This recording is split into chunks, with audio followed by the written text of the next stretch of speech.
दर्शकबिन साबुन कसरी बन्छ भन्ने बारेमा तपाईहरुमाझ एउटा छोटो भिडियो मैले प्रस्तुत गर्न गइरहेको छु। दर्शकबिन तपाईले देख्न सक्नुहुन्छ यो मिक्सर मसिन हो। 200 केजी क्यापासिटीको मिक्सर मसिनमा डिफरेन्ट केमिकल्सहरु यो र मेटेरियल्स तपाईले रेडीमेड पनि लिन सक्नुहुन्छ अथवा तपाईले आफैले पनि बनाउन सक्नुहुन्छ केमिकल लिएर आएर पकाएर। यसमा मिक्सिङ गरिन्छ यो मिक्सरबाट। मिक्सिङ भइसकेको मटेरियललाई हामीले फेरि अर्को प्रोसेसमा लानुपर्छ। यो चाहिँ मिलिङ प्रोसेस भन्छ दर्शकबिन। करिब आधा घण्टा मिक्सिङ गरिसकेपछि मिलिङ गर्नुपर्ने हुन्छ। यो मिलिङको काम भन्नाले तपाईमा गिर्खाहरु हुन्छ, डल्लोहरु हुन्छ, यसलाई चाहिँ मिलिङले स्मुथ बनाउँछ र साबुनको क्वालिटी राम्रो निकाल्नेमा मद्दत गर्छ दर्शकबिन। यो ट्रिपल रोल मिलिङ मसिन भन्छ। 3 वटा रोल मार्फत हामीले साबुनलाई यस्तो पापड जस्तो पातलो बनाइन्छ। उक्त पापड फेरि हाम्रो अर्को प्रोसेसमा लैजानु पर्ने हुन्छ। दर्शकबिन यो मसिनको महत्त्वपूर्ण भूमिका रहन्छ साबुनको क्वालिटी कस्तो बनाउने भन्ने कुरामा पनि।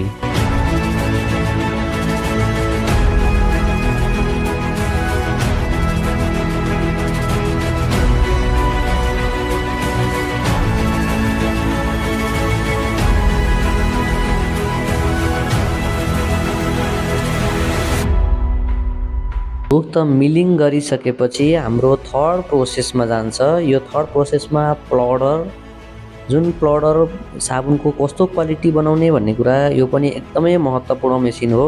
साबुनको टाइटनेस, साबुनको फिनिसिङ निकाल्ने कुरा यो प्लडरमा डिपेन्ड हुन्छ दर्शकबिन। प्लडरबाट कतिको टाइटनेस, कतिको भ्याकुम सिस्टममा छ अथवा सिम्प्लेक्स सिस्टममा छ, यसमा साबुनको क्वालिटीमा डिटरमाइन गर्छ। यो ट्विन्स प्लडर हो। तपाईले भिडियोमा देख्नुभएको साबुनको ट्विन्स प्लडर 5 इन्चीको ट्विन्स प्लडर हो। साबुनको क्वालिटी एकदमै राम्रो आउँछ।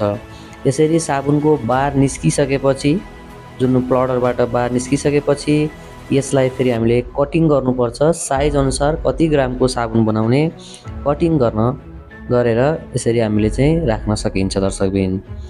कटिङ गरिसकेपछि हाम्रो फाइनल भनेको प्याकेजिङ हो।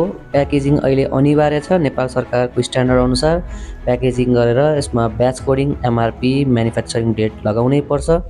हामीले यो म्यानुअल वेबाट पनि गर्न सकिन्छ अथवा तपाईले अटोमेटिक मसिन लिएर पनि गर्न सक्नुहुन्छ।